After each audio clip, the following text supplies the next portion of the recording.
L'Hospital Transfronterer de Cerdanya iniciarà la seva activitat l'1 d'abril. Després de mesos d'especulacions sobre la seva possible data d'obertura, finalment s'ha anunciat de forma oficial. De fet, no hi ha una data d'inauguració fixada, però el Servei Català de la Salut ha comunicat a la Fundació de l'Hospital de Puigcerdà que a partir de l'1 d'abril prestarà els seus serveis a través de la nova Agrupació Europea de Cooperació Territorial al nou edifici de l'Hospital Transfronterer. Entenem que tot aquest procés de trasllat i posada en marxa del nou hospital es completarà durant aquest primer semestre.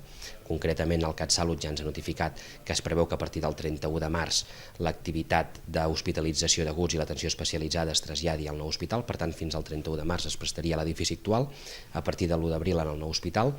També es preveu un període transitori perquè la posada en marxa d'un nou hospital és un procés complex i a més que la posada en marxa del nou hospital és gradual. Des del primer dia que s'obri i en les setmanes successives, mica en mica, de manera progressiva, s'hi van incorporant els diferents serveis d'aguts i d'atenció especialitzada fins a completar tot el trasllat i la posada en funcionament i l'obertura del nou hospital. De fet, ara l'únic que falta és resoldre algunes qüestions tècniques per tal que l'Ajuntament pugui atorgar la llicència d'activitat definitiva. Falta que l'AECT, l'Agrupació Europea de Cooperació Territorial Hospital Cerdanya, acabi de solucionar algunes deficiències tècniques del nou edifici de l'hospital. A partir del moment en què les tingui solventades, l'Ajuntament estarà en disposició de poder donar de manera immediata l'oportuna llicència d'activitat. Jo espero que això ho puguin solucionar a l'AECT en breu i que, per tant, de seguida puguem donar l'oportuna llicència d'activitats.